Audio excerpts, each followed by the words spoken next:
आदाब, मैं हूं मुमताज आलम रिजवी। बात करूंगा मैं अतीक और अशरफ के कत्ल की। जी हां, अतीक और अशरफ के कत्ल के मामले में हर रोज कोई न कोई बड़ी खबर आती रहती है। कभी सुप्रीम कोर्ट से तो कभी यूपी के गलियारों से, कभी सियासी गलियारों से खबरें आती रहती हैं और नया इंकशाफ हो रहा है। अब एक बड़ी खबर जो उत्तर प्रदेश से सनसनीखेज आई है वो ये कि अतीक और अशरफ का एक चाहने वाला है जिसने धमकी दी है कि योगी आदित्यनाथ और एटीएस चीफ को जान से मार दिया जाएगा।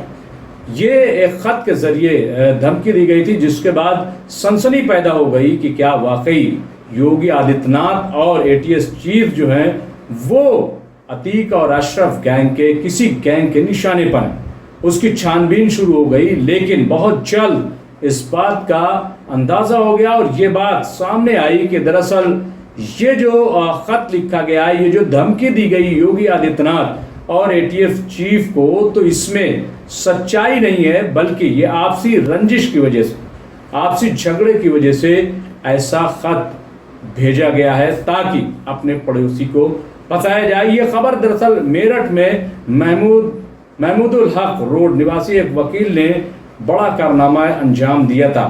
रिपोर्ट के मुताबिक ये आपसी विवाद यानी आपसी तनाज़ा के चलते एक पड़ोसी ने दूसरे पड़ोसी को फंसाने की कोशिश की और यही वजह है कि एक ऐसी चिट्ठी लिख दी कि जिसमें ये कहा गया कि अतीक और अशरफ के कत्ल का बदला लिया जाएगा और योगी आदित्यनाथ और एटीएस चीफ को मारा जाएगा। इसके साथ ही एसएसपी का भी नाम लिया गया है, लेकिन खबर यह है कि अब वो शख्स गिरफ्तार हो गया है। दरअसल इसमें कहा गया है कि एसएसपी रोहित सिंह, जो सजवाड़ के लिए लिखा गया था कि तुम हमें मार दोगे, लेकिन इससे पहले हम मुख्यमंत्री और एटीएस चीफ को मार देंगे। धमकी भरी चिट्ठी मिलते ही पुलिस में हड़कंप मच गया था, जैसा कि रिपोर्ट है और मैंने बताया, और इसकी जानकारी जो है वो आला अफसरान को दी गई और फिर इसकी जांच शुरू हो गई।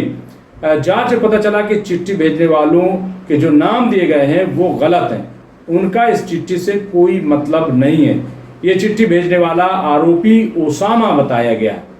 जी हाँ, एक सीनियर वकील है, ऐसा रिपोर्ट में कहा गया है, और उसने अपने पड़ोसी को फंसाने के लिए ये खत लिखा था। रिपोर्ट ये है कि पुलिस की छानबीन में पता चला कि चिट्ठी कचहरी के पास पोस्ट ऑफिस से भेजी गई थी। उसकी रसीद पर भेजने की तारीख और वक्त लिखा हुआ था। इस बुनियाद पर पुलिस ने पोस्ट ऑफिस से बाहर लगे सीसीटीवी को खंगाला और वहीं से पता चला कि कौन आ रहा है, कौन जा रहा है, और चेहरे का मिलान किया गया। और चेहरे के मिलान के बाद ये पता चला, और बाद में जब पूछताछ की गई तो उसने ये बात बताई कि दरअसल छोटी छोटी बातों पे अक्सर झगड़ा होता था, मारपीट होती थी, जिसकी वजह से मैंने बदला लेने की वजह से ये चिट्ठी लिखी है। ये खुद उस पड़ोसी ने बताया है, और उसका पूरा नाम जो बताया जा रहा है वो ये कि ओसामा उर्फ मून वकील इसका पूरा नाम है, और वो अपने पड़ोसी को फंसाना चाहता था और इसीलिए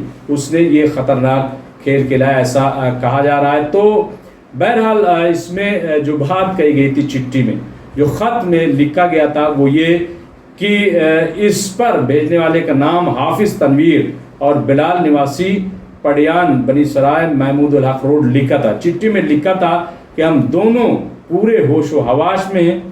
अतीक अहमद, भाई अशरफ अहमद और असद को जान से मारने में मुख्यमंत्री योगी आदित्यनाथ का हाथ है।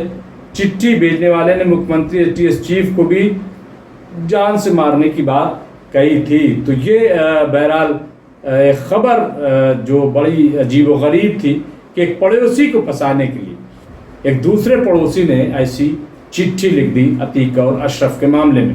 बहरहाल इसकी जांच जारी है, इसमें और क्या सच्चाई है देखने वाली बात होगी। लेकिन 15 अप्रैल 2023 को जब अतीक और अशरफ का मर्डर हुआ, पुलिस की मौजूदगी में हुआ, तो जाहिर है कि उसके बाद से लेकर के उत्तर प्रदेश की सियासत में, उत्तर प्रदेश के गलियारों में ये रोज बरोज कोई ना कोई ऐसी खबरें जरूर आती हैं। मामला सुप्रीम कोर्ट में है। सुप्रीम कोर्ट ने भी अभी आपने देखा होगा कि जो अतीक अहमद की बहन है आयशा नूरी, उनकी जानिब से पिटीशन दाखिल की गई थी और उसकी बुनियाद पर सुप्रीम कोर्ट ने अब योगी आदित्यनाथ और यूपी पुलिस से जवाब मांगा है कि आखिर कोई ऐसे कैसे कत्ल कर सकता है, कैसे कोई पुलिस की सिक्योरिटी में मारा जा सकता है। इसका आप जवाब दीजिए। कई और चीज़ें, क्योंकि इसमें डिमांड की गई इस पूरे मामले की जांच की जाए। तो एक तरफ जहां कानूनी चाराजोई हो रही है, वहीं दूसरी तरफ बार बार ऐसी खबरें मीडिया में आती रहती है अतीक और अशरफ के ताल्लुक से।